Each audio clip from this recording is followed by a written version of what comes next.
financial independence, retire early. FIRE movement is I don't know. I feel, and I was also telling someone this before as well. I feel like one, again, not tone deaf, not necessarily possible to this level for everyone. I realize that not everyone can save 50% of their income. Mm-hmm. Um, so, but if you can, right, I'm talking about people who can do it, then why not? I think this is something along the lines of making a change in a paradigm of how people see money. And instead of seeing spending and consuming as a way to live or a reason to live, why not see spending and consuming as a way to support the life that you want to live, Hmm. right? So I really I don't value Lambos. I don't own a lot of stuff. All of the stuff that I own, absent my car, currently fits in my 10-foot by 10-foot room that I rent with my roommate. Um, I have bought furniture for the house and stuff like that, but I'm telling you, in terms of like trinkets and just buying a billion pairs of shoes and things like that, I don't do it. Yeah. Um, and that's just kind of who I am as a person. Doesn't mean I don't spend money. Don't get me wrong. Um, I think like my Wi-Fi router costs like $300 or $400, but that's because I needed a good Wi-Fi router, right? I bought what Right. I needed. Right. Um, Right. I'm just not spending money in a way that I don't need Totally. to Totally. allow me to do that forever. Totally. Totally. And yeah, I subscribe a little bit to that mantra, and I know I think do people, you know, regarding clothes, right? I'm not sure if you get this input a lot, but I don't know if you remember, I had my Birkenstocks in college, my Birks, my sandals I used to wear everywhere. And like Yep. I still get comments about if I still have those, I mean it's definitely something that, I will continue to wear stuff until they legitimately probably fall off them. Like not all of them, but a good amount of the things. But no, I think that's a huge thing, like a mental block that I think a lot of people probably have a very personal relationship with, as far as just again that you have the miscellaneous stuff built into your budget, as we've talked about. You have opportunities that if you did want to splurge, right? I mean, you do have the opportunity, but it's like, are you're from what it sounds like, you're just very much prioritizing those stuff that you want and need, to make your uh I forgot the name of the professor, but you want to increase your utils as much as possible.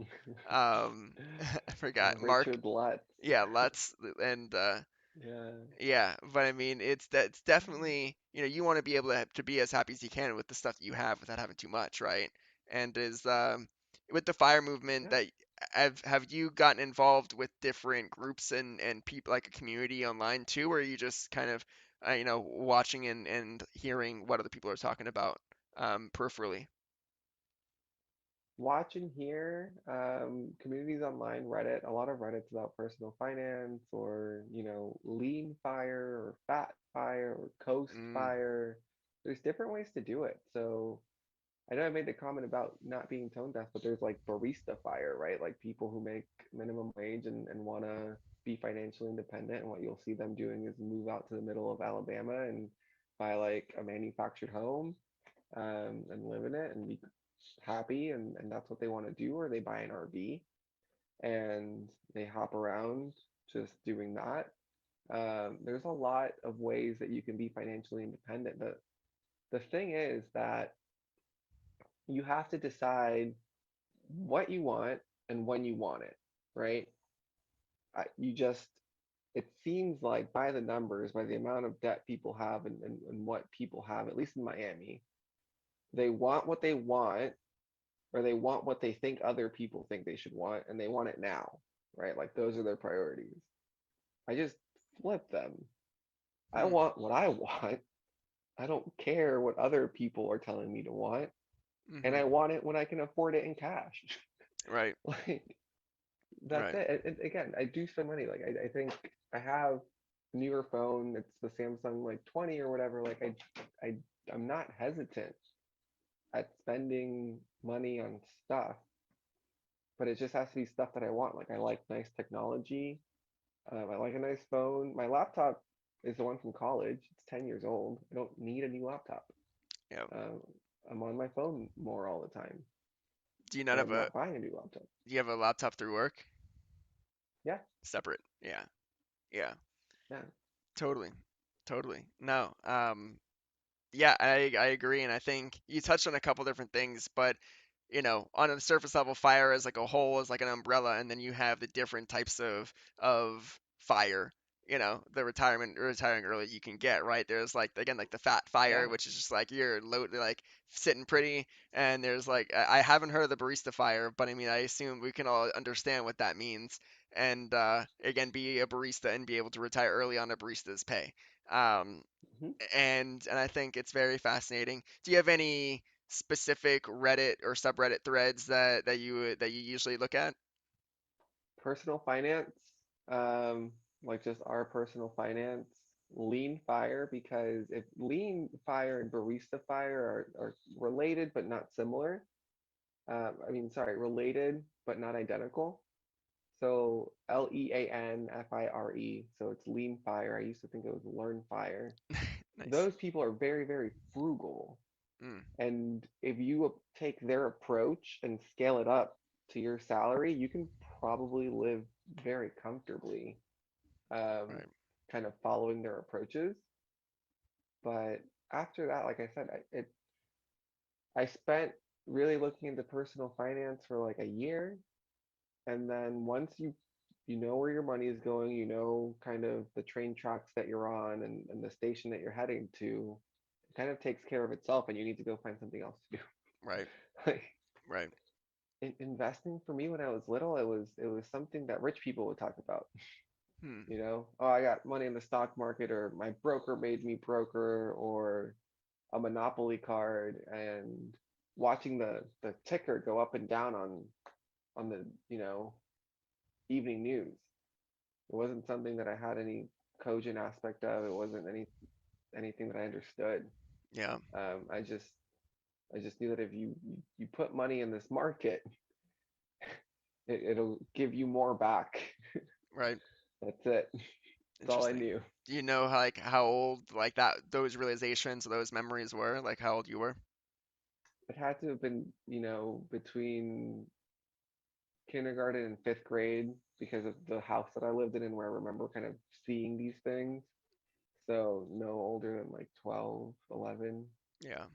Yeah. Probably around the same time it sounds like that, you've been l- observing people on their summer vacations and summer experiences, it sounds like. And Pretty much. yeah.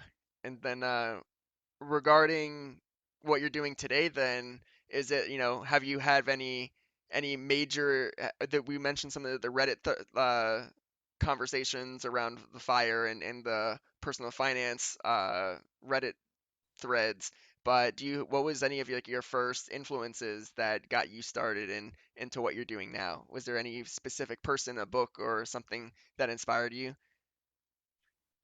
So no necessary book or direct inspiration. David said, leave it back. I just wanted to stop being poor. Yeah, Like, in all honesty, like that's my motivation. It was like I grew up in that environment. I never want to be in that environment again. So I'm gonna do what I can to make sure that I'm not overexerting myself or living on credit or buying things I can't afford. Like if I can't afford it, too bad, so sad. That's it. yeah, yeah, yeah, So after that though, once it's like I want to stop being poor, then the question is, well, how do you do it? Pretty sure I read that article, be born into it, marry into it, or save your way into it. right, right. And then what's the best way to save? And then you start going down the rabbit hole. And I think the first year I started working, one of my coworkers told me about the Afford Anything podcast after I had already like started doing the personal finance stuff and going for fire movement. And 𝗿𝗲𝗹, her mantra is great. You can afford anything, but you can't afford everything, Hmm. right? And that's true. Like, if you want to own a 100-foot yacht, David, you can do it, but you just won't be able to afford anything else or Right. gas to put in the tank or Hmm. whatever else. Well, I don't know your life. Maybe you could afford a 100-foot yacht and then buy another. I don't. But I'm just saying, like the Right. proverbial you. No, I got you. I got you. Totally. Totally makes sense too, man. Do you have any like favorite index funds that you have put your stuff into outside of the target one that we spoke about? I think you mentioned one earlier, but yeah, do you have Yeah. any other favorite stocks or index funds? VTSAX. That's it. I think there's all like VTAIX, which is the other one.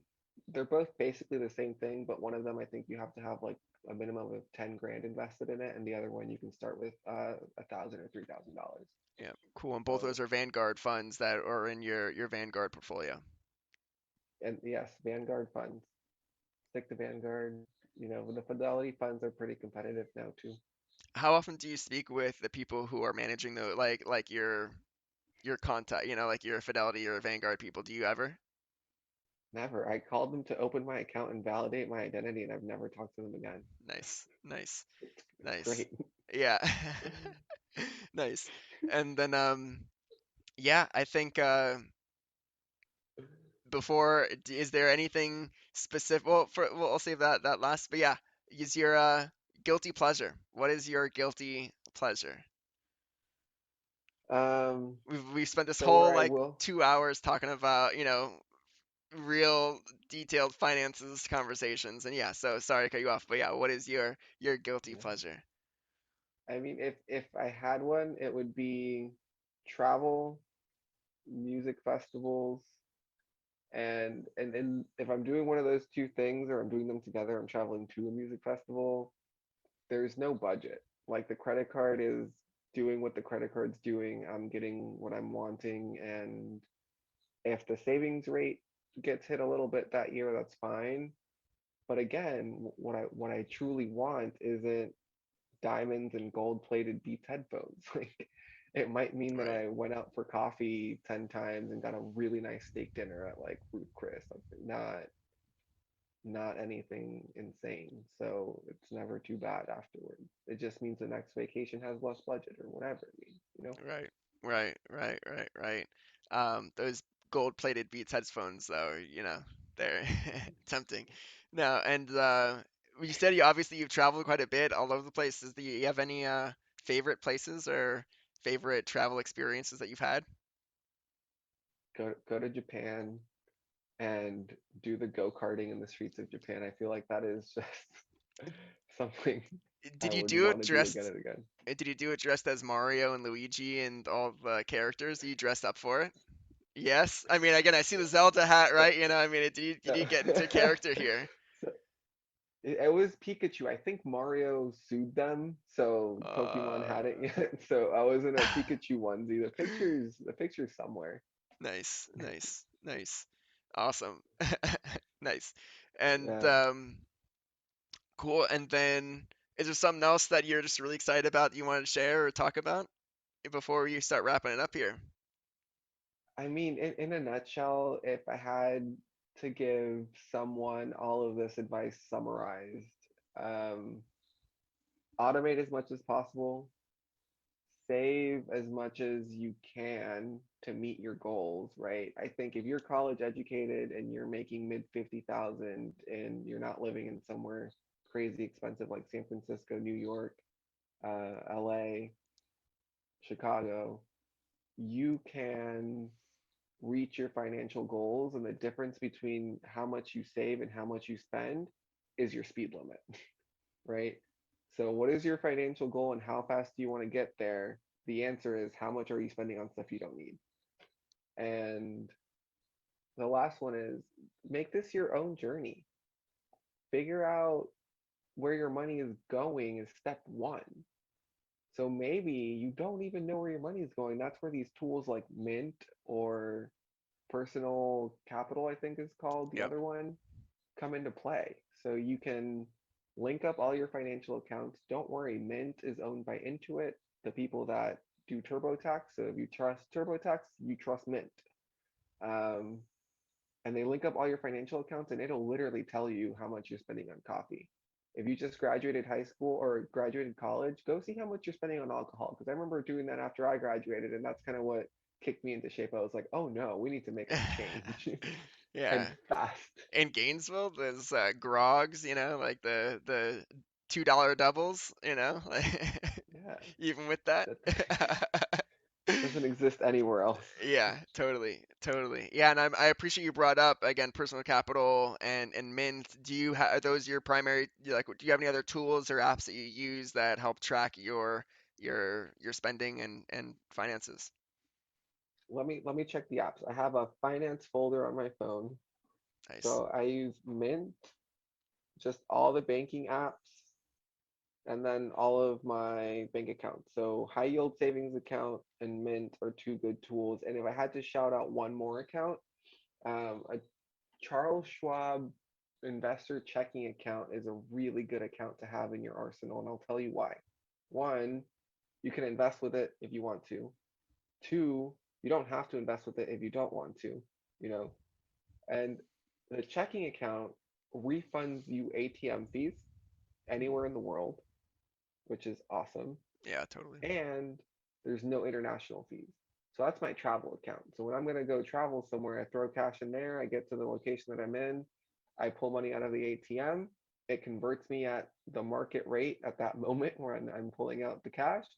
And if that ATM charges me like $15 or whatever it is at the airport, I get that back. Wow, that's So awesome.